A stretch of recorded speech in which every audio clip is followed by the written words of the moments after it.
Hotel ঘরটা সকাল সকাল একরকম অদ্ভুত চাপা নিস্তব্ধতা মোড়ানো। জাঙ্কুকের এই বিস্ফোরণের কারণে সবার মনে কিছুটা অস্বস্তিকর শূন্যতা। নিজের কাছ থেকে সবকিছু শোনার পর সবাই একরকম বাক্রুদ্ধ হয়ে গেছে। কেউ তো কখনো ভাবেইনি এমন কিছু হতে পারে। যে নিজের নির্দিষ্ট চেয়ারে বসে আছেন একরকম নিস্তব্ধ হয়ে, পাশে আরিন আর আশফাক মীর। সিঁড়ির রেলিং ধরে শেষ সিঁড়ির ধাপে বসে তাকিয়ে আছেন সামনে শ্বাসরুদ্ধকর দৃশ্যপটের দিকে। বেগম মেঝেতে জিনের পায়ের কাছে বসে আছে, সামান্য নাক টেনে ফুপিয়ে উঠল। জিন কতবার করে উঠতে বললেন, কিন্তু বেগম যেন জেদ ধরে বসে আছে, যেটি বাচ্চাদের মতো। তার চোখ জোড়া লাল, রক্তিমাভা হয়ে আছে, কণ্ঠে ভঙ্গুরতা। আমার নিজেকে দিয়ে দিন না ছোট আম্মা, আমি কথা দিচ্ছি আর কখনো কোনো কিছু আবদার করবো না, কখনো না, শুধু ওকে চাই। আপনি বলতেন না আমার যদি কাউকে পছন্দ থাকে তাহলে যেন বলি। আজ বলছি ছোট আম্মা, লিজাকে আমি শুধু পছন্দ করি না, আমি ওকে ভালোবাসি। বরং পছন্দের মাত্রা তো পেরিয়ে গেছে বহু আগে। আমার শুধু লিজাকে চাই, আমাকে দিয়ে দিন না। বেগমের বলা প্রত্যেকটা কথায় উপস্থিত সবাই হতভম্ব। যে বেগম মুখ ফুটিয়ে এক কাপ কফি চাইতো দুবার ভাবত, সে কিনা আজ নির্দ্বিধায় লিজাকে চাইছে। জিনাজ স্পষ্ট বুঝতে পারেন বেগম সবসময় বিয়ে নিয়ে এমন খেয়ালি কেন করতো, কেন কোনো মেয়েকে পছন্দ করতো না। বেগম তাকে ইনিয়ে বিনিয়ে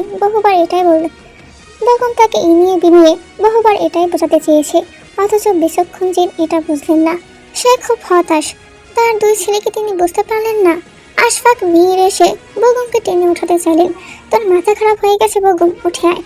এতদিন তো মুখে ঠুলি পড়েছিলি, আর এখন পায়ে পড়ছিস কেন? বেগম মাথা নাড়ল। না না, যখন পর্যন্ত ছোট আম্মা রাজি না হবে আমি উঠবো না চাচ্চু। জিনের শিরা উপশিরা শক্ত হয়ে উঠল। সে শুধু চুপচাপ শুনছেন, তার কিছু বলার মতো আপাতত ভাষা নেই, কোনো প্রতিক্রিয়া নেই। এটাই বেগমকে আরো মরিয়া করে তুলল। বেগম এবার গেল আরিনের কাছে, দু হাত ধরে আরতি জানালো। ছোট আব্বু, আপনি কিছু বলেন না আমার নিজেকে দিয়ে দিবেন। আপনার সবাই এমন বোবার মতো বসে আছেন কেন? আমার ভিতরটা যে পড়ে যাচ্ছে সেটার মর্ম শব্দ কি পাচ্ছেন না আপনারা? আপনারা যদি এবার কিছু না বলেন আমি সত্যিই শেষ হয়ে যাব। আরিনের চোখ জোড়া ঝাপসা হয়ে এলো। নিজের ভাইয়ের একমাত্র আদরের সন্তান তার পা ধরে মেয়েকে চাইছে। এই দৃশ্য যদি তার ভাই দেখতো তাহলে কিভাবে সহ্য করতো? আরিন ভাবলেন, এটা কি এমন বড় চাওয়া, অথচ বেগমের চাওয়ার মধ্যে যে ব্যাকুলতা তার সবাইকে রীতিমতো স্তম্ভিত করেছে। বেগমকে টেনে তুললেন আরিন, নিজের পাশে বসিয়ে গম্ভীর কণ্ঠে একটাই প্রশ্ন করলেন, তুমি এতদিন ধরে নিজেকে ভালোবাসো, বলনি কেন? বেগম মাথা নিচে করে আবারও সামান্য নাক টানো ফিসফিস করে বলল, ভয়ে, হারিয়ে ফেলার ভয়ে। যদি আপনারা মেনে না নেন, যদি লিজা তের বিস্ময়কর কণ্ঠস্বরে বেগমের কথা বন্ধ হয়ে গেল। সবাই একসাথে ঘুরে তাকালো পেয়ের দিকে, অতঃপর তার দৃষ্টি অনুসরণ করতেই দেখলো লিজা উপরের করিডোরে গ্রিল ধরে দাঁড়িয়ে আছে। নিচের শ্বাসরুদ্ধকর দৃশ্য দেখে তার বুকের পাঁজও টনটন করে উঠল। দৃষ্টি মিলল বেগমের রক্তবর্ণ চোখের সাথে। কয়েক সেকেন্ড আটকে দিল তাদের দৃষ্টি, অতঃপর লিজা তাকালো বাকি সবার দিকে। এখানে সবাই তার আপনজন, অথচ এই মুহূর্তে সবাইকে অচেনা লাগছে। সবাইকে তার শীতল অস্ত্র টপটপ করে পড়ছে। ঠোঁট চেপে ধরে এক দৌড়ে সেখান থেকে চলে গেল। বেগমও পা বাড়ালো, কিন্তু তার আগেই তে ছুটে গেল লিজার পিছু। তাই বেগম নিজেকে সংযত করলো, কারণ এই মুহূর্তে লিজাকে একমাত্র তে সামলাতে পারবে, আর তাদের একটু একা থাকতে দেওয়া প্রয়োজন। লিজা এক দৌড়ে নিজের রুমে এসে বিছানা থাপ করে পড়লো। বালিশে মুখ গুজে জর্জরিত হয়ে কাঁদতে লাগলো। তার ভীষণ কষ্ট হচ্ছে। বেগমের এমন রূপ সে কখনো দেখেনি। বেগম তাকে এতটা ভালোবাসে, এতটা তীব্রভাবে চাইতে পারে, কল্পনায় ছিল না। বেগমের বলা প্রত্যেকটা হুটহাট কথাগুলোর মানে এখন লিজা বুঝতে পারছে, বেশ বুঝতে পারছে। সে এক মুহূর্তের জন্য নিস্তেজ হয়ে গেল। সে কি করে নিজেকে সান্ত্বনা দেবে? সে যে নিজেই এখন পর্যন্ত শান্ত হতে পারেনি। লিজার কান্নার রেশ শুনে তের চোখ ঝাপসা হয়ে গেল। লিজাকে টেনে কোনো মতে নিজের সাথে মিশিয়ে নিল। লিজা এবার জোরে তেকে জড়িয়ে ধরে কাঁদতে লাগলো। সে কাঁদতে কাঁদতে ভাঙা স্বরে বলতে লাগলো, বেগম ভাই আমায় এতদিন কেন বলো না তে? কেন বলো না উনি আমাকে ভালোবাসেন? কেন বলো না আমার তোকেই লাগবে লিজা? আমি কি ওনাকে ফিরিয়ে দিতাম না তো? তাহলে কেন শুধু শুধু আমায় কষ্ট দিল? আর কেনই বা নিজে এতটা কষ্ট বহন করলো? একটু নীরবতার পর বলল, এখন তো সবাই সবটা জেনে গেছে তাই না? এখন তো আর তোদের কষ্ট পেতে হবে না, ভিতরে ভারী বোঝা বহন করতে হবে না, সব কিছু ঠিক হয়ে যাবে দেখবি। লিজাকে সান্ত্বনা দিল। নিজের ভেতরে ঝড় বইছে, অনেক বড় ঝড়। জাঙ্কুকের এমন আচরণ তাকে ভীত করেছে। সামান্য একটা বিষয় নিয়ে এমন প্রতিক্রিয়া সে কখনো আশাই করেনি, বিশেষ করে তার সাথে এমনটা কি করে করতে পারলো। তে চোখ মুছে নিল নিজেকে কোনো রকম সামনে। লিজাকে এক গ্লাস ঠান্ডা পানি দিল। লিজা ঢক ঢক করে এক নিঃশ্বাসে পানিটা খেয়ে নিল। তে তার হাত দুটো নিজের মুঠোয় নিয়ে কিছুটা নরম সরে বলল, তুই বেগম ভাইকে ভালোবাসিস তাই না? কিন্তু তোর ধারণা নেই বেগম ভাই তোকে কতটা তীব্রভাবে ভালোবাসে। তোকে ভিক্ষুকের মতো করে চাইছে। তুই যদি সেই আরতি শুনতি তাহলে তুই ঠিক থাকতে পারতি না, কিছুতেই ঠিক থাকতে পারতি না। লিজার বুকের ভেতরটা মোচড় দিয়ে উঠলো। মনে হলো হৃৎপিণ্ডের সবটুকু ব্যথা উঠে এসে গলায় আটকে গেছে। কত কিছু, কত ঘটনা তার মাথার মধ্যে শুধু ঘুরপাক খাচ্ছে। হঠাৎ তার বোধহয় হলো সে হাতের উল্টো পিঠ দিয়ে চোখ মুছে নিয়ে হাঁসফাঁস করে বলল, তুই ভাইকে সব বলছিস? বেগম ভাইকে নিয়ে, আমাদের সম্পর্কে নিয়ে কথা বলেছিস? তুই মৃদু মাথা দোলালো। লিজা একটু অসহায়ের মতো করে বলল, কেন বলতে গেলি? কেন আমাদের জন্য নিজেদের সম্পর্ক ঝুঁকিতে ফেলতে গেলি? তোর ভাইয়ের রাগ সম্পর্কে কোনো ধারণা নেই। শুধু কত কিছু ঘটে গেল। শুধু শুধু না লিজা, এসব বলার প্রয়োজন ছিল। তোর ভাইয়ের জেদ, রাগের জন্য তোদের জীবন কেন নষ্ট হবে? সব কিছু তো আর উনি ওনার মন মতো চলতে পারে না, তাই না? যা হয়েছে ভালোই হয়েছে, এখন অন্তত সবাই জেনে গেছে। পুরো দিনটা দের কেটেছে অন্তহীন অস্থিরতায়। তার ভেতরটা যেন উল্টাপাল্টা ঢেউ খেয়েছে। পরিবারের সবাই বেগম আর লিজার সম্পর্কটা মেনে নিয়েছে, শুধুমাত্র জাংকুক ছাড়া। আজকে সারাদিন একটি বারের জন্য জাংকুকের দেখা মেলেনি। তার কোমল হৃদয়টা বড্ড বেশি বেসামাল হয়ে যাচ্ছে, সামলানো দুষ্কর। সে কয়েকবার ঘর থেকে বারান্দা, বারান্দা থেকে ঘর পায়চারি করতে করতে অবশেষে সোফা এসে বসলো। পিছনে মাথাটা হেলিয়ে দিয়ে সিলিংয়ের দিকে তাকাতে অজান্তেই একটা ভাবনা মাথায় আসলো। সে যখন জাংকুককে জিজ্ঞাসা করেছিল লিজার ভালোবাসা মেনে নিবে কিনা, সে তখন সরাসরি উত্তর দিয়েছে বেগম না হলে অবশ্যই মেনে নিবে। তবে কি জাংকুক আগে থেকেই জানতো লিজা আর বেগম গোপনে গোপনে একে অপরের জন্য অনুভূতি বহন করছে? আর যদি জেনেই থাকে তাহলে এতদিন কোনো প্রতিক্রিয়া দেখালো না কেন? এমনই হাজার হাজার প্রশ্ন ঘুরছে তের মন আর মাথায়। এক সময় এই চিন্তার ঢেউ তার চোখ ভারী করে দিল। ভাবতে ভাবতে তার চোখ লেগে আসে, নিঃশ্বাস ভারী। রাত গভীর, অর্ধ প্রহরের নীরবতা নেমেছে। মীর হাউসের মূল ফটক পেরিয়ে জাংকুক বাড়িতে পা রেখেছে। ভিতরে এক রাশ অনুতাপ। নিজের প্রেয়সীর সাথে রাগের মাথায় হিতাহিত জ্ঞান হারিয়ে কে বলেছে সে নিজেও জানে না। এই রাগ নিয়ন্ত্রণ করার জন্য সে কত কিছু করলো, সাইকিয়াট্রিস্ট পর্যন্ত দেখিয়েছে, থেরাপি নিয়েছে, অথচ কিছুই তাকে পুরোপুরি বদলাতে পারেনি। ফলাফল শূন্য। সে ধীরে ধীরে সিঁড়ি বেয়ে উপরে উঠতে থাকে। হঠাৎ করে মনে পড়লো লিজার কথা। তাই দিক বদলে সে বোনের ঘরের দিকে পা বাড়ালো। দরজা আধখোলা, আধো আলোর ভিতর তার চোখে পড়লো ঘুমন্ত লিজার মুখ। এগিয়ে এসে তার মাথার পাশে বসলো। কপালের চুলগুলো আলতো হাতে সরিয়ে দিয়ে ভঙ্গুর কণ্ঠে বলে উঠলো, তোর ভাই খুব খারাপ লিজা, খুব খারাপ। তোকে ভালোবাসে বেশি, প্রকাশ করে কম। আসলে কি বলতো, এই জিয়ং জাংকুক নিজের দুর্বলতা প্রকাশ করতে শেখেনি। নিজের অনুভূতি কিভাবে প্রকাশ করতে হয় সেটা সঠিক নিয়ম জানে না। এর জন্য সবাই ভাবে জাংকুকের হৃদয় কংক্রিটের হৃদয়, অনুভূতিহীন, আবেগ তাকে ছুঁয়ে না। কিন্তু সবাই এটা বুঝলো না, এই জিয়ং জাংকুক একটা রক্তে মাংসে গড়া মানুষ। সে চোখের কোণে জমে থাকা কিঞ্চিত অশ্রুকণার বৃদ্ধাঙ্গুলে মুছে নিল। চাদরটা তুলে দিল লিজার শরীরে। মাথাটা আলতো করে বালিশে ঠিক করে শুয়ে দিল। এতে একটু নড়েচড়ে উঠল লিজা, কিন্তু তখনও লিজার চোখ বন্ধ। জাংকুক আবারও বলতে লাগলো, আমি একজন ব্যর্থ ভাই, ব্যর্থ সন্তান, ব্যর্থ জীবন সঙ্গী। কারণ মনের মতো হতে পারলাম না, কিন্তু বিশ্বাস কর ইচ্ছে করে করছি না। সবাই জিয়ং জাংকুকের রাগটাই দেখলো, কিন্তু আজ অব্দি কেউ এটার কারণ জানতে চাইলো না। হালকা হেসে উঠলো, যাকগে সেসব কথা। তোকে একটা কথা সবসময় বলছি, আজও বলছি, তোর যা লাগবে নির্দ্বিধায় বলবি। তোর ভাই কিডনি বিক্রি করে হলেও তোকে এনে দিবে। জাংকুক আর বসে থাকতে পারলো না, উঠে ডিম লাইটটা বন্ধ করে দিল। দরজাটা আস্তে শব্দ করে খুলে বেরিয়ে যেতেই লিজা ফুপিয়ে উঠলো। চোখের জলে বালিশ ভিজে একাকার। এতক্ষণ ধরে সে তার ভাইয়ের সব কথাই শুনেছে, কিন্তু সাহস হলো না উল্টে কিছু বলার। সে তো বলতে পারতো, আমার ভাই যেমনই হোক, সে আমার কাছে পৃথিবীর শ্রেষ্ঠ ভাই। কিন্তু পারলো না এই সামান্য কথাটা বলতে। জাংকুক নিজের ঘরের সামনে এসে কিছুক্ষণ নীরব দাঁড়িয়ে রইল। অতঃপর ধীরে ভিতরে ঢুকে চারদিকে একবার চোখ বুলাতেই স্নান আলোয় দেখতে পেল তার প্রেয়সী সোফায় ঘুমিয়ে আছে। একটু এলোমেলো, হয়তো অনিচ্ছায় চোখ লেগে এসেছে। সে বেশ বুঝতে পারলো তার অপেক্ষায় ছিল। সে ধীরে পায়ে এসে তার সামনে হাঁটু মুড়ে বসলো। অলক্ষীনভাবে তাকিয়ে রইল নিষ্পাপ মুখটার দিকে। একটা ভারী নিঃশ্বাস ফেলে নিজের উষ্ণ হাতের মুঠোয় নিয়ে নিল প্রেয়সীর কোমল হাত দুটো। নিঃশব্দে দুটো চুমু খেলো সেই উষ্ণ হাতের তালুতে। তারপর তার কানের পাশের চুলগুলো গুজে দিল। যেহেতু আকাশ মেঘলা, একটু ঠান্ডা বাতাসও আছে, তাই তে ঠান্ডায় সামান্য কুকড়ে গেল। সে দ্রুত বিছানা থেকে চাদর এনে গায়ে জড়িয়ে দিল। এরপর চোখে আরো একবার তার চওড়া ঠোঁট ছোঁয়ালো তার প্রেয়সীর কপালে। তে গভীর ঘুমে আচ্ছন্ন, বুঝতেই পারল না এই স্পর্শ। জাংকুক উঠে বারান্দায় এসে দাঁড়ালো। এক ঝাপটা হাওয়া এসে তার চুলগুলো আরো এলোমেলো করে দিল। অথচ সে শীতল বাতাস তার ভিতরে দেহটাকে ঠান্ডা করতে পারলো না। সে পকেট থেকে একটা সিগারেটের প্যাকেট বের করলো, হাতে নিয়ে ঘুরিয়ে ফিরিয়ে কয়েকবার দেখলো, যেন ভাবছে জ্বালাবে কিনা। থেকে পাওয়ার পর থেকে এতদিনে সে একটা সিগারেটও ছুঁয়ে দেখেনি, অ্যালকোহলের বোতলে চুমুকও বসায়নি। তার জীবনে যখন এত বড় এত নিষ্পাপ একটা হালাল নেশা আছে, তখন হারাম নেশা তার কাছে কোনো মূল্যই রাখে না। সে ঘাড় বাঁকিয়ে ভেতরে একবার তাকালো ঘুমতো তীর দিকে, কিঞ্চিত হেসে প্যাকেটটা ছুঁড়ে ফেলে দিল। প্রয়োজন নেই তার এটার, সে বিড়বিড় করে আওড়ালো, যতদিন তার প্রেয়সী তার কাছে থাকবে জীবন যাবো কোনো নেশাই ছুবে না। পরের দিন সকালে সূর্যের রোশনি এসে চোখে লাগতেই জাঙ্কুক কিঞ্চিত বিরক্ত হয়ে চোখ উসকে নিল। রাত ভর বারান্দা ঠান্ডা বাতাসে শুয়ে জমে গেছে। সোফায় শোয়ার অভ্যাস নেই বিধায় ঘাড় ব্যথা হয়ে গেছে। ঘাড়টাকে এদিক ওদিক ঘুরিয়ে আরাম নেওয়ার চেষ্টা করলো। এবার উঠে রুমে আসতে একটা দীর্ঘশ্বাস বেরিয়ে আসলো, কারণ তেকে কোথাও দেখতে পেল না। তের সকাল সকাল ওঠার অভ্যাস আছে, এখন হয়তো নিচে কিংবা লিজার কাছে, তাই সে আর মাথা ঘামালো না। তার এখন একটা লম্বা শাওয়ার নেওয়া প্রয়োজন, তাই সে তাই করলো। দীর্ঘ 1 ঘন্টা সময় নিয়ে বরফ ঠান্ডা পানিতে শাওয়ার নিয়ে বেরোলো। এর মধ্যে একবারের জন্য আসলো না। জাঙ্কুকের কপালে ভাঁজ পড়লো। সে কোনো মতে রেডি হয়ে হাতা গোটাতে গোটাতে নিচে নামলো।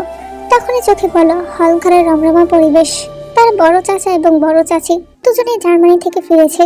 পুরো মির হাউস যেন সর গরম হয়ে গেছে তাদের আগমনে। জাঙ্কুক বুঝতে পারলো তার বড় আব্বু আম্মুর হুটহাট আসার কারণ বেগম আর লিজা। সে একবার তাকালো বেগমের দিকে। বেগম শির দ্বারা সোজা করে বসে আছে, চোখে মুখে স্থিরতা। জাঙ্কুক নিজের হাত মুষ্টিবদ্ধ করে নিয়ন্ত্রণ করলো জমে থাকা রাগের আগুনটা। এখানে মোটামুটি সবাই খুশি, শুধু লিজা এক কোণায় থম মেরে বসে আছে। জাঙ্কুক তার বড় আম্মু এবং বড় আব্বুর সাথে কুশল বিনিময় করলো। জাঙ্কুক সকলের সাথে কুশল বিনিময় করে চারপাশে একবার তাকালো, দেখে খুঁজছে কিন্তু কোথাও দেখতে পেল না। ঠিক তখনই জিনের ডাকে তার মনোযোগ খুলে যায়। জিন দৃঢ় স্বরে বললেন, তুমি হয়তো সব বুঝতে পেরেছো এতক্ষণে। আমি আর তোমার বাবার সিদ্ধান্ত জানিয়ে দিয়েছি। তোমার বড় আব্বু বড় আম্মুকেও সেজন্য আসতে বলা। আশা করি এবার তুমি তোমার মতামতটা জানাবে। আর আমি না শব্দটা শুনতে চাই না। জাঙ্কুকের চোখে ক্রোধের ঝলকানি উঠল। সে একবার তাকালো লিজার দিকে। লিজা চাতক পাখির মতো চেয়ে আছে তার উত্তরের অপেক্ষায়। এই মুহূর্তে তার কাছে তার বোনের খুশি গুরুত্বপূর্ণ। জাঙ্কুক তার বাঁ হাতের উল্টো পিঠ দিয়ে নাকটা খুশি নিল। নিজের রাগ নিজের হাড় গিলে নিয়ে গম্ভীর কণ্ঠে বলল, সবাই যখন মতামত দিয়ে দিয়েছ, তাহলে আমার মতামত জেনে কি হবে? আর তাছাড়া লিজাও যখন এটাই চাইছে, তাতে আমার কোনো আপত্তি নেই। ওর খুশি আমার খুশি। Enjoy this moment. এই বলে সে উঠে চলে যায়। প্রথম সিঁড়ির ধাপে পা বাড়াতেই পিছন থেকে শুনতে পেল, তে কোথায়? একবার তো দেখলাম না। জাঙ্কুকের পা আটকে গেল সিঁড়ির ধাপে। বুকের ভিতরটা কেমন ধপ করে উঠলো। সায়না বলে উঠলো, আরে না না বড় আম্মু, ভাবি তো সকাল সকালে উঠে যায়। আজকে হয়তো একটু বেশি ধকল গেছে, তাই উঠতে পারেনি। সায়না রসিকতার ভঙ্গিতে চোখ টিপে দিল জাঙ্কুককে। জাঙ্কুক স্পষ্ট বুঝতে পারলো তার কথার টোন, কিন্তু এই মুহূর্তে তার রাগ হচ্ছে না, বরং ভয় তার বুক দখল করে নিল। সে ন্যান্সিকে জিজ্ঞাসা করলো, তে নিচে আসেনি? কই না তো, আমরা তো ওরা ভাবছি ও হয়তো উপরেই আছে। শরীরটা খারাপ তাই হয়তো নিচে আসেনি। এমনিতেই তো সকাল সকাল ফজরের নামাজ পড়তে উঠে যায়। জাঙ্কুক তৎক্ষণাৎ লিজার দিকে ঘুরে বলল, লিজা তে কোথায়? লিজা ফরকে গেল। সে তো নিজেও জানে না, গত রাতের পর আর দেখা হয়নি। সে মাথা নেড়ে বলল, আমি তো তা জানি না, আমি তো তাই ভাবছি উপরে আছে। একবার ডাকতে চেয়েছিলাম, কিন্তু ওর মন খারাপ ছিল তাই আর ডাকিনি। শিট। জাঙ্কুক দাঁতে দাঁত চেপে গর্জে উঠল। পাশে থাকা সোফাটায় সজোর লাথি দিয়ে উল্টে ফেলে দিল। মুহূর্তে পুরো হল ঘর থমথমে নীরবতায় রূপ নিল। সায়না এগিয়ে এসে বলল, ভাই কি হয়েছে? ভাবি কোথায় গেছে? তুমি কি সত্যি কিছু জানো না? জাঙ্কুক কটমট করে তাকালো সায়নার দিকে, চোখের দৃষ্টিতে আগুন। এমন সময় জিন চিন্তিত কণ্ঠে বলে উঠল, আমার মনে হয় তুই রাগ করে ওর বোনের বাড়ি চলে গেছে। গতকাল মেয়েটা অনেক ভেঙে পড়েছিল, কান্না করেছে খুব। এই লিজা, তুই ওর বোন, কি যেন নাম? ওহ যিশু। যিশুকে একটা কল কর, তাহলে তো নিশ্চিত হওয়া যাবে। আচ্ছা এক্ষুনি করছি। লিজা ফোন হাতে নিতে জাঙ্কুকের বজ্রকণ্ঠ ফেসে এলো, কোনো প্রয়োজন নেই কল করার, আমি এক্ষুনি যাচ্ছি। থাপ্পাই চেহারার নকশা পাল্টাই দিব। কত বড় সাহস, আমার অনুমতি ছাড়া বাড়ির বাহিরে যায় বজ্জাত বেডি। জাঙ্কুক গট গট করে বাসা থেকে বেরিয়ে গেল। পিছু পিছু ছুটলো সাইনো। সবাই একরকম আতঙ্কিত হয়ে তাকিয়ে আছে তাদের চলে যাওয়ার দিকে। না জানি আবার কোন ঝড় আসতে চলেছে। মিরপুর 11 সেই গলির মোড়ে এসে নামতেই জাঙ্কুকের গাড়িগুলো এসে পরপর থামলো। জাঙ্কুক চোখ থেকে কালো চশমা খুলে শার্টের কলারে গুজে রাখলো। চুলকে এমনভাবে শক্ত করলো যেন পাথর দিয়ে গড়া। তার চোখ ছয়তলার দিকে তুলে নিল। চোখের ভেতর কেমন এক অদ্ভুত ঝড়। ঠোঁট নড়ে ফিসফিস করে, কিন্তু রাগের আগুনে উত্তপ্ত। আই সোয়ার জানো, তুই আজ সত্যি সত্যি আমার বুকের সাথে পিষে মরবি। তোকে ছাড়া আমি বাঁচবো এটা ঠিক, কিন্তু তুই কি করে পারলি আমাকে রেখে চলে আসতে? তোর বুক একটুকু কাঁপলো না? ভাই কি বলেন? শুনতে পাইনি। তোকে শুনেই বলতে হবে? হ্যাঁ ভাই, মানে না ভাই, মেয়েদের এই একটা প্লাস পয়েন্ট বুঝলি। রাগ করলে বাপের বাড়ি, আবার বাপের বাড়ি থেকে শ্বশুর বাড়ি, ফ্রিতে যাতায়াত। ঠিক আছে বুঝলাম, কিন্তু ভাবি এভাবে কাউকে না জানিয়ে চলে আসলো কি করে? এটাই তো ওর জীবনের চরম ভুল। এই জাঙ্কুকের জীবনে যে একবার ঢোকে, মৃত্যু ছাড়া তার নিস্তার নেই। কিন্তু এই আল্লাহর বান্দি সেই দুঃসাহস দেখিয়েছে। এবার ওর একদিন, আর আমার যতদিন লাগে। অতঃপর জাঙ্কুক ধপ করে সোজা হাঁটা ধরলো তীর বাসার উদ্দেশ্যে। সাথে সাথে কলিং বেল বাজালো রুমের দরজার সামনে এসে। জিসু দরজাটা খুলে দিল। আপনারা এই সময় এখানে? কি হয়েছে? ফয়েস্টে। তৎক্ষণাৎ জিসুর ভুরু কুঁচকে গেল। সে পাল্টে প্রশ্ন করলো, তে কোথায় মানে? কি বলতে চাইছেন? তেকে ডাকুন, ওকে বলুন অন্যতা সাহেব নিতে এসেছে। জিসু বাক রুদ্ধ হয়ে তাকিয়ে আছে। জাঙ্কুক এসব কি বলছে, তার সব মাথার উপর দিয়ে যাচ্ছে। জিসুর কোনো নড়চড় না দেখে বলে উঠলো, ওকে ফাইন, আমি নিজেই ডাকছি। সে ধাক্কা দিয়ে দরজা খুলে ভেতরে ঢুকে পড়লো। গলার স্বর খানিকটা উঁচু করে ডাকলো, তে সামনে আসো। কিন্তু সারা পায়নি তীর। জাঙ্কুক এই ঘর থেকে অন্য ঘর, বারান্দা, ওয়াশরুম কিছুই বাকি রাখেনি খুঁজতে। 1 মিনিটে সব তছনছ করে ফেলেছে, কোথাও তীর নামগন্ধ নেই। সে কপাল কুঁচকে তাকালো জিসুর দিকে, আবার জিজ্ঞাসা করলো, আমি আবারও জিজ্ঞাসা করছি, তে কোথায়? তে কোথায় সেটা তো আপনারা ভালো জানবেন। আমার বোন আপনার দায়িত্ব ছিল। এখন আপনি এসে জিজ্ঞাসা করছেন আমার বোন কোথায়, তার মানে তে ও বাড়িতেও নেই। আর যদি তাই হয় তাহলে আমার বোন কোথায় সেটার জবাব আপনি দিবেন। জাঙ্কুক বৃদ্ধা আঙ্গুল দিয়ে কপাল কুঁচকে নিল। জিসুর কথা শুনে স্পষ্ট বুঝতে পারলো তে এখানে নেই। সে ঘুরে পা বাড়াতে জিসু আবার বলে উঠল, আমার প্রশ্নের জবাব দিয়ে যান, আমার বোন কোথায়? দেখুন, আমার বোনের যদি কিছু হয় তাহলে কিন্তু আপনার। জিসুর কথা কেটে দিল জাঙ্কুক। সে নিজেই তর্জনী আঙ্গুল নিচের বুকে ঠেকিয়ে বলে উঠল, আপনার বোন আমার আরেকটা সত্তা। আর জাঙ্কুক নিজের সত্তার টির পরিমাণও ক্ষতি হতে দেবে না, নিশ্চিত থাকতে পারেন। জিসু আরো কিছু বলতে চাইল, কিন্তু ততক্ষণে জাঙ্কুক গট গট শব্দ করে বেরিয়ে গেল। জাঙ্কুক নিচে আসার পরপরই তার পাণ্ডব জিজ্ঞাসা করলো, ভাই আমার মনে হয় ভাবিকে কেউ কিডন্যাপ করে নিয়ে গেছে। না হলে উনি এখানে না এসে আর কোথায় যাবে? এই ঢাকা শহরে তো আর ওনার কেউ নেই। জাঙ্কুকের চোখ বজ্রপাতের মতো খুলে গেল। তার গাঢ় বাদামি চোখ রক্ত লাভা হয়ে আছে। সে আর এক মুহূর্ত দেরি না করে গাড়িতে উঠে বসলো। আর সেকেন্ডের ভগ্নাংশে গাড়ি গর্জন তুলে ছুটে গেল। এদিকে নিজের পরিস্থিতি এখনো তেমন একটা শান্ত হয়নি। লিজা নিজের রুমে একটা কুশন কোলে নিয়ে হাঁটুতে চিবুক ঠেকিয়ে বসে আছে। আজ আর গতকালের ঘটনাগুলো মাথায় যেন দোলাচলে ঘুরছে। সবচেয়ে বেশি ঘুরছে তের হুট করে কাউকে কিছু না বলে চলে যাওয়া। তের বোনের মতো, বন্ধুর চেয়েও বেশি। সে অন্তত তাকে বলে দিতে পারত। সেই ভাবনার মাঝে হঠাৎ তার ভাইয়ের কথাগুলো মনে পড়ে গেল। সেই গলায় ব্যথা মেশানো দুঃখ, যেটা সে আজ প্রথম দেখেছে। সবাই জাঙ্কুকের রাগটাই দেখলো, কিন্তু আজ অব্দি কেউ এটার কারণ জানতে চাইলো না। লিজার বুকটা কেমন করে উঠলো। সত্যি তো সবার সাথে ভাইয়ের রাগটাই দেখেছে। ভাইয়ের রাগের পিছনে কি আছে কেউ কি জানে? আর তার ভাইয়ের আরো একটা কথা গোল হয়ে মাথায় আঘাত করলো, তোর যা লাগে নির্দ্বিধায় বলবি, তোর ভাই কিডনি বিক্রি হলো এনে দিবে। লিজা এই কথাটা তার ভাইকে ছোটবেলা থেকেই বলতে শুনেছে, কিন্তু আজ অব্দি সে সাহস করে ভাইয়ের কাছে কিছুই চায়নি। তবুও তার ভাই তার অভাব চাওয়া আগে থেকে সব বুঝে নিয়েছে। কিন্তু সে কি কখনো ভাইয়ের কষ্ট বুঝেছে? তার রাগের ভেতরে ব্যথা বোঝার চেষ্টা করেছে? না। আজ লিজার মনে হলো তার ভাই না, বরং সে বোন হিসেবে ব্যর্থ। এমন সময় দরজায় 2বার টোকা পড়লো। তাকিয়ে দেখে দরজার ফাঁক দিয়ে বেগম উকি দিচ্ছে। লিজার ছোট্ট হৃৎপিণ্ডটা লাফিয়ে উঠলো। বেগম অদ্ভুত কোমল কণ্ঠে বলে উঠলো, আসবো? লিজা কথা বলতে পারলো না, শুধু মাথা নাড়িয়ে অনুমতি দিল। বেগম ভিতরে এসে কয়েক সেকেন্ড তাকিয়ে রইল লিজার দিকে। লিজার মায়াবী শ্যাম গোলাপি মুখটা লজ্জা, ভয় আর অস্বস্তিতে গাঢ় হয়ে আছে। তার চোখ দুটো ঝলমল করছে। দুঃখ নাকি লজ্জায় বোঝা মুশকিল। সে ধীরে এগিয়ে এসে তার সামনে হাঁটু মুড়ে বসে পড়ল। নিজের হাত দুটো নিজের উষ্ণ হাতের মুঠোয় নিতেই লিজা সামান্য কেঁপে উঠল। নিঃশ্বাস জড়িয়ে গেল। বেগম লিজার চোখে চোখ রেখে এক দৃষ্টিতে তাকিয়ে আছে। লিজার অস্বস্তি বোধ হলো। সে মৃদু স্বরে জিজ্ঞাসা করলো, কিছু বলবেন বেগম ভাই? বেগম একটু ঝুঁকে এলো তার দিকে। হাতের মুঠো শক্ত হলো। যদি বলি ফিরিয়ে দিবে না তো? লিজা ভ্যাবাচাকে খেয়ে গেল। 1 সেকেন্ড তাকিয়ে রইল। অতঃপর ধীরে ধীরে মাথা নেড়ে বলল, হুম। বেগম একদম তার চোখের গভীরে তাকিয়ে গলার স্বর নিচু করে একটা ভারী আবেগ নিয়ে বলল, বিয়ে করবি আমায়? লিজা স্তব্ধ। তার মুখ লালচে হয়ে গেছে। মোটেই চোখ ছলছল করে উঠলো। বেগম আবার বলে উঠলো, কথা দিচ্ছি তোকে কখনো নিরাশ করব না, ভালোবাসা কখনো কমতি রাখবো না। জীবনে যতই কঠিন মুহূর্ত আসুক না কেন, এই হাত দুটো ছাড়বো না। এই অনিশ্চিত জীবনটা তোকে নিয়ে নিশ্চিত করতে চাই। বিয়ে করবি আমাকে? লিজার বুকের ভেতর যেন ঝড় উঠলো, শব্দ হারিয়ে ফেললো সে। অবশেষে বেগম নিজের মুখে তার সামনে হাঁটু মুড়ে বসে বিয়ের জন্য প্রপোজ করছে। এমন সুন্দর একটা মুহূর্ত যে তার জীবনে আসবে সে তো কল্পনাও রাখেনি। বেগম হালকা বিরক্ত হলো তার চুপ থাকা দেখে। কি হলো, চুপ করে আছিস যে? বিয়ে করবি আমায়? লিজা, আমি সবার থেকে তোকে চেয়ে নিলেও তোর থেকে তোর মতামত জানতে চাই। তোর মতামত ছাড়া তো কোনো কিছু সম্ভব না। আমি আবার জিজ্ঞাসা করছি, বিয়ে করবি আমায়? লিজা কোনো মতে নিজেকে সামলিয়ে উপর নিচ মাথা নাড়লো, অর্থাৎ সে বিয়ে করবে।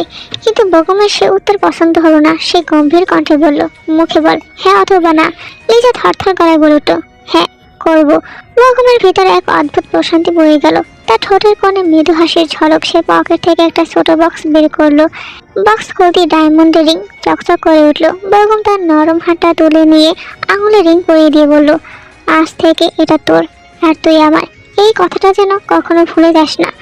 লিজার গলা কেঁপে উঠল। সে নরম স্বরে বলল, থ্যাংক ইউ বেগম ভাই। কতবার বলেছি তোকে এই শব্দটা আমি ঘৃণা করি, তবুও ভুলে যাস কেন বারবার? সরি, মনে ছিল না, আর বলবো না। বেগম কিছু বলতে যাচ্ছিল, বাহির থেকে বজ্রের মতো কণ্ঠ ভেসে এলো জাঙ্কুকের, বেগম তুই সামনে আয়। বেগম আর লিজা দুজনে ভরকে যায়। বেগম উঠে দ্রুত রুম থেকে বেরিয়ে আসে।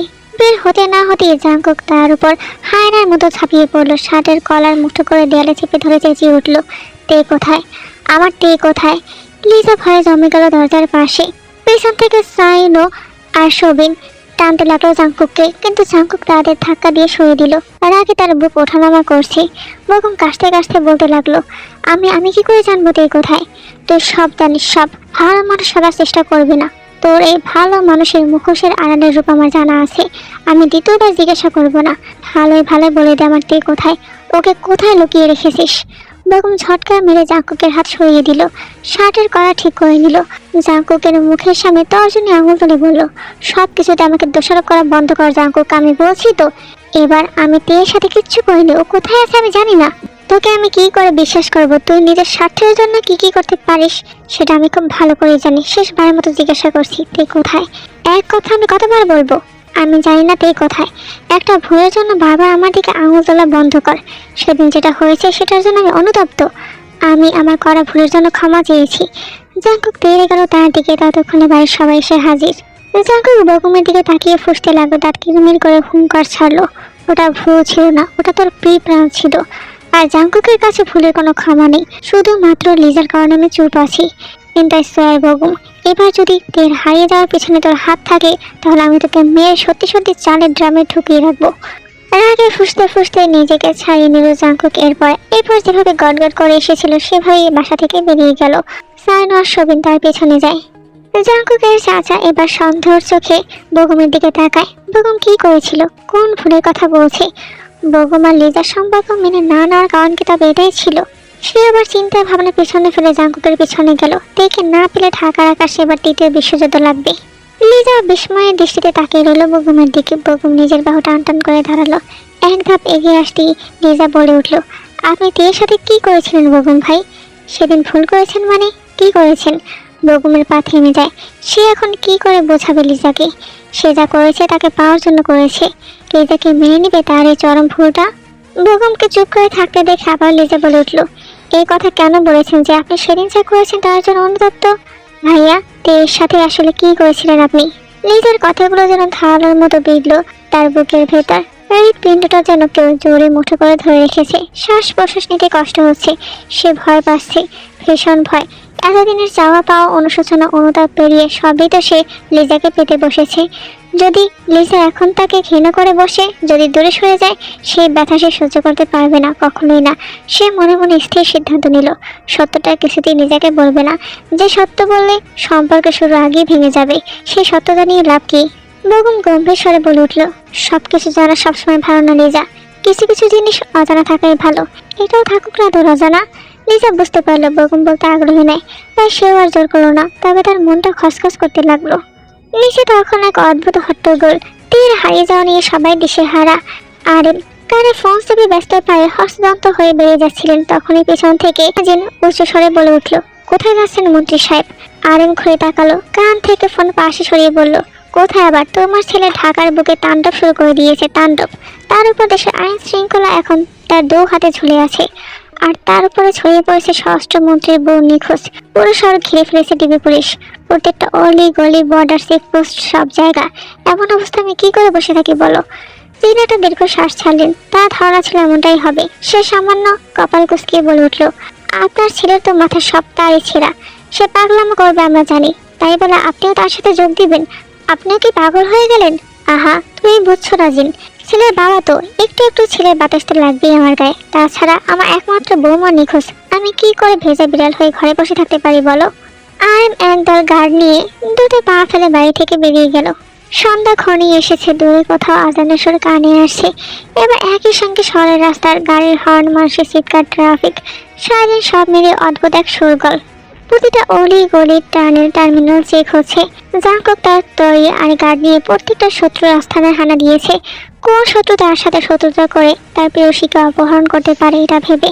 ঢাকার রাস্তায় বুলেট গলিতে ছুটছে তাদের কালো গাড়ি সারিবদ্ধ হয়ে, হেডলাইটের আলো ধারালো তীরের মতো রাস্তা ছেড়ে এগিয়ে আসছে। গন্তব্য মাতব্বরের আস্থানা। গাড়ি সারি থামতেই খলিল মাতব্বরের বিশাল বাড়িটা ঘিরে নিল নিরাপত্তা রক্ষীরা। জাঙ্কুকের কোমরে গোজা ধাতব পিস্তলটা বের করে ঘুরিয়ে ঘুরিয়ে উপরে উঠতে লাগলো। তার চোখে আগুন, যেন ধ্বংসের দেবতা নেমে এসেছে। তার সাথে লাইন ধরে তার 3 পাণ্ডব আর একদল গার্ড। দ্বিতীয় তলা মাতব্বরের রুমের দরজাটা এক লাথি দিয়ে খুলে ফেললো। রুমে ঢুকে দেখে অদ্ভুত দৃশ্য। খলিল মাতব্বর জায়নামাজে দাঁড়িয়ে সম্ভবত মাগরিবের নামাজ পড়ছিল। জাঙ্কুক ঠোঁট বাঁকিয়ে হাসলো। যে মানুষের কুকর্মের হিসাব লিখতে গেলে খাতা ভরে যাবে, সে আজ জায়নামাজে? মানুষ বড় অদ্ভুত প্রাণী, আল্লাহকে ভয় করে না। মৃত্যুর পর কি হবে তার ভয় নেই, অথচ মৃত্যুর আগের জীবনটা কি মায়া। এই ক্ষণস্থায়ী জীবনের মায়া ত্যাগ করা আসলেই দুষ্কর। নামাজরত মাতব্বরকে পাশ কাটিয়ে জাঙ্কুক একটা সিঙ্গেল সোফা গড়গড় শব্দ করে টেনে নিল। সোফায় বসে পিস্তল গালে ঠেকিয়ে একটুখানি মাথা কাত করে নামাজ শেষ হওয়ার জন্য অপেক্ষা করলো, কিন্তু মাতব্বরের নামাজ শেষ হওয়ার নামই নিচ্ছে না। দুবারের জায়গায় মাঝে মধ্যে 3 বার সেজদা দিচ্ছে। হয়তো ভেবে নিয়েছে আজ নামাজে তাকে বাঁচাতে পারবে। সাইনো এটা দেখে এসে উঠলো। এটা কি দেখছি রে ভাই? আজকে মনে হয় মাতব্বরের জীবনের সব নামাজ একসাথে পড়ে শেষ করবে। সবিন ফিসফিস করে বলল, জান্নাত দখল করতে নেমে গেছে মনে হয়। হালকা হাসির শব্দ ঘরে ছড়িয়ে পড়লো। জাঙ্কুক পিস্তলটা কপালে ঘেঁষে বলে ওঠে, একটা করে সেজদা বেশি দিলেই তো জান্নাত পাওয়া যায় না, সেটা মাতব্বরে কেউ বোঝা। আবার হাসলো সবাই। এক মুহূর্ত নিস্তব্ধতার পর হঠাৎ জাঙ্কুকের গলা বজ্রের মতো ফেটে উঠলো, তোর নামাজ শেষ কর কুইক, না হলে যত সময় আমাকে বসিয়ে রাখবে তোর শাস্তি ততটাই ভয়ানক হবে। সাথে সাথে মাতব্বর সালাম ফেরালো। কাঁপা কাঁপা হাতে জায়নামাজটা গুটিয়ে নিতে না নিতেই জাঙ্কুক তার উপর ঝাঁপিয়ে পড়লো, গলা চেপে পিছনে ঠেলে দেয়ালের সাথে মিশিয়ে দিল। হিংস্র পশুর ন্যায় গর্জে উঠলো, আমার তেয়ে কোথায়? কোথায় লুকিয়ে রেখেছিস ওকে হারামজাদা? মাতব্বর কাশতে কাশতে বলতে লাগলো, আমি কিছু করি নেই, আমি জানি না সে কোথায়। তোকে আমি জ্যান্ত পুঁতে ফেলবো। আমার প্রেয়সী যদি কিছু হয় তোর জীবন আমি জাহান্নাম বানিয়ে দেব। আমি সত্যি বলছি, আমি জানি না আপনার প্রেয়সী কোথায়, বিশ্বাস করুন আমি কিচ্ছু করি নেই। আপনি চাইলে সব জায়গা চেক করতে পারেন, এটা ঠিক যে আপনার পরিবার আমার নজরে ছিল, কিন্তু আমি সত্যিই কিছু করি নেই। জাঙ্কুকের চোখ আগুনে জ্বলে উঠলো। অতিরিক্ত রাগার ফলে কপালের শিরাগুলো থপথপ করে রাফাচ্ছে। এমন সময় গায়ে এসে মাথা নিচু করে বলল, ভাই মাতব্বর এবার সত্যি বলছে, ওরা ভাবিকে অপহরণ করে নাই, আমাদের সব সোর্স কনফার্ম করেছে। জাঙ্কুক সেখান থেকে বেরিয়ে এলো। গভীর ভারী অন্ধকার নেমে এসেছে চারদিকে। গাড়ির বনেটের উপর 2 হাত রেখে সে ঝুঁকে পড়লো, চোখ বন্ধ করে গভীর দম নিল।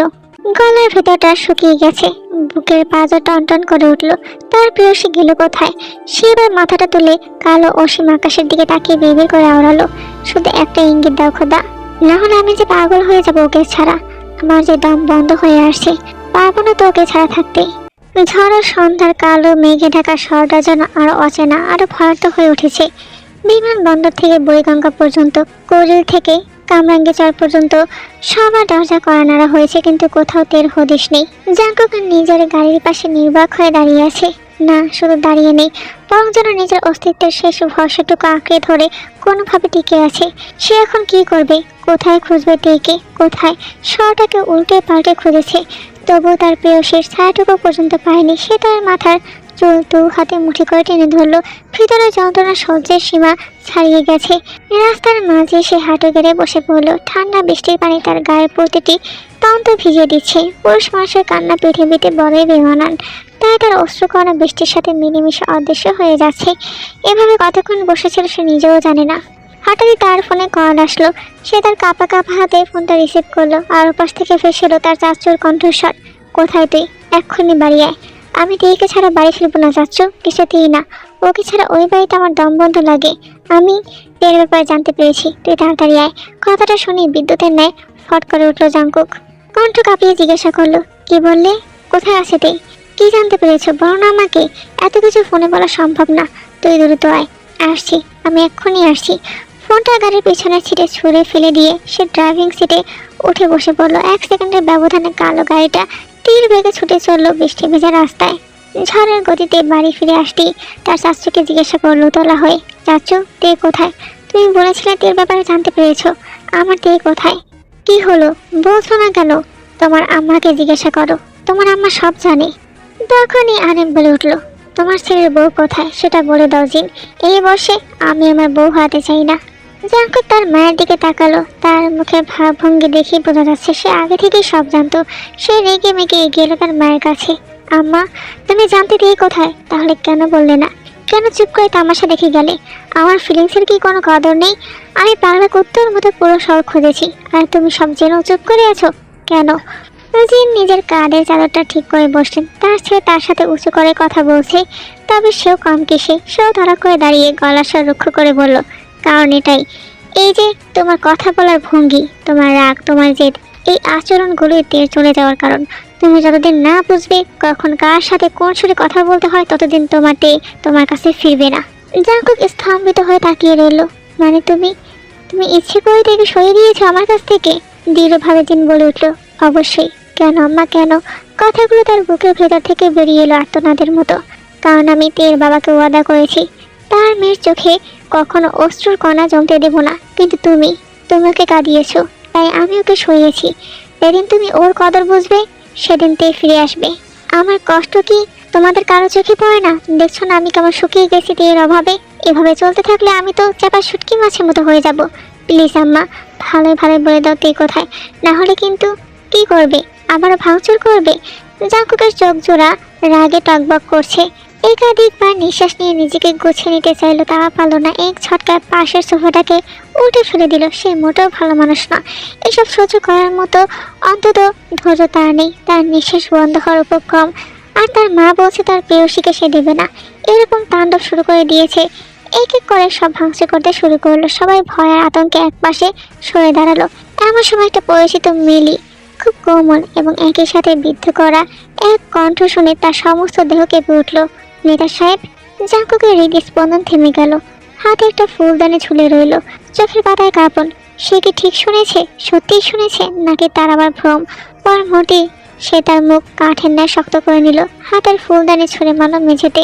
ভাঙা ফুলদানির এক অংশ ছিটকে এসে তার কপালে লাগলো। কানের পাশে লাল রক্তের সরু ধারা বেয়ে নামতে লাগলো। সে কোনো মোহ চায় না, সে তার প্রেয়সীকে চায়। এক্ষুনি এই মুহূর্তে চায়। সে ঘুরে দাঁড়াতেই তার চোখ আটকে গেল সামনে।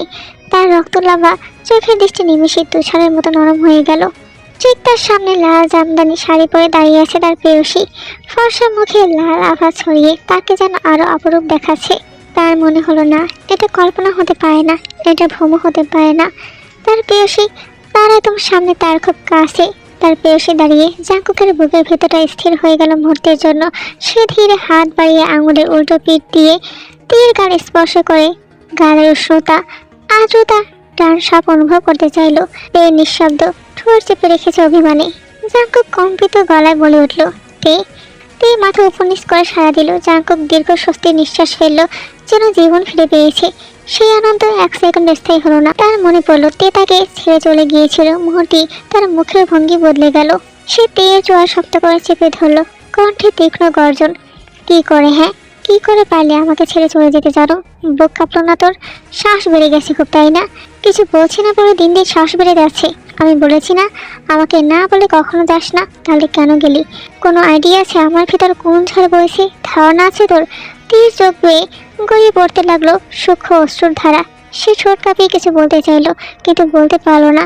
জাঙ্কুক নিজের উত্তেজনার তোড়ে খেয়ালই করেনি সে কতটা শক্ত করে তেজ চিবুক ধরে রেখেছে। জিন এবার তেলে বেগুনে জ্বলে উঠলেন, তীক্ষ্ণ কণ্ঠে বললেন, মাথা খারাপ হয়ে গেছে তোমার, ছাড়ো ওকে।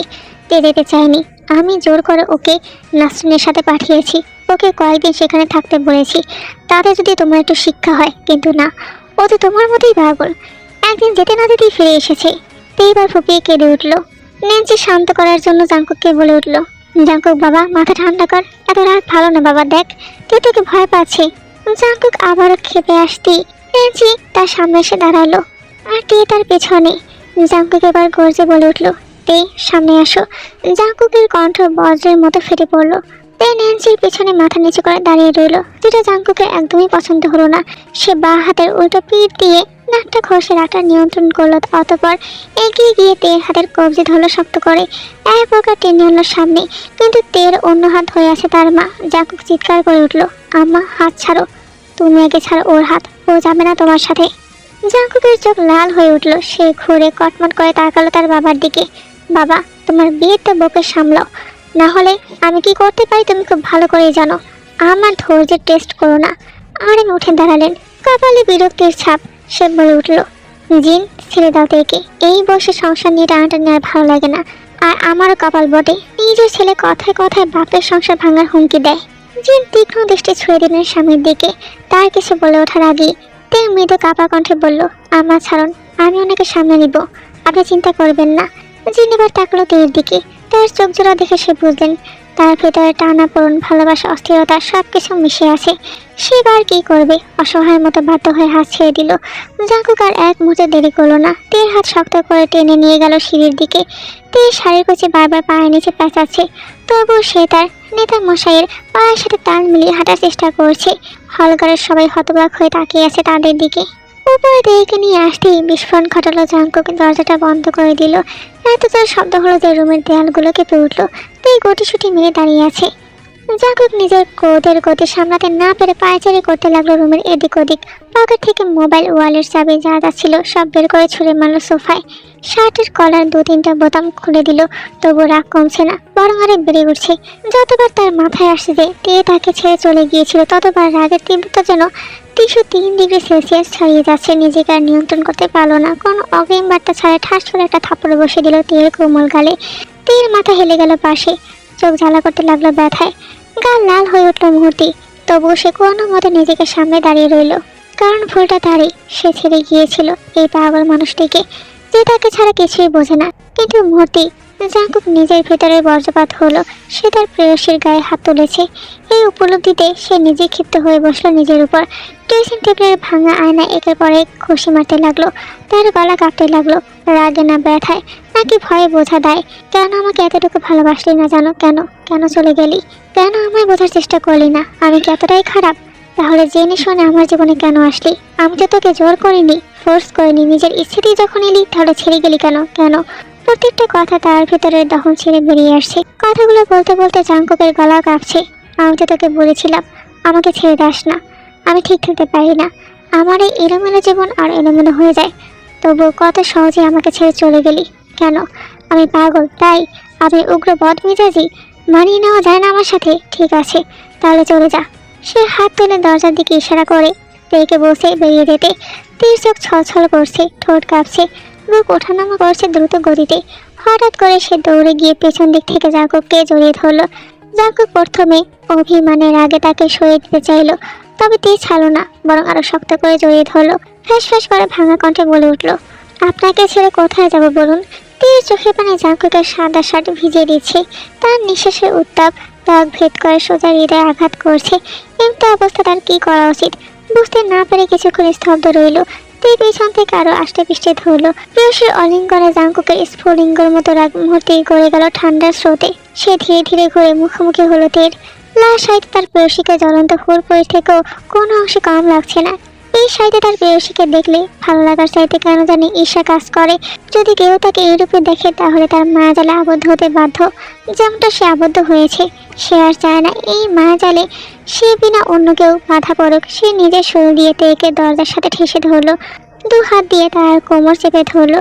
চোখ দুটো লালছে, কর্কশ কণ্ঠে বলল, তো তোমায় বলেছিলাম আমার অনুমতি ছাড়া লাল শাড়ি পরতে না, বলেছিলাম না? তাহলে কেন পরেছো? ভয় হয় না? জানের ভয় নেই? বুক কাঁপে না? মেরে ফেলি এখন? তুই ঠোঁট ফুলিয়ে জাঙ্কুকের শার্টের বোতাম খুঁটে খুঁটে মিনমিনিয়ে বলল, আপনার জন্যই তো পড়েছি।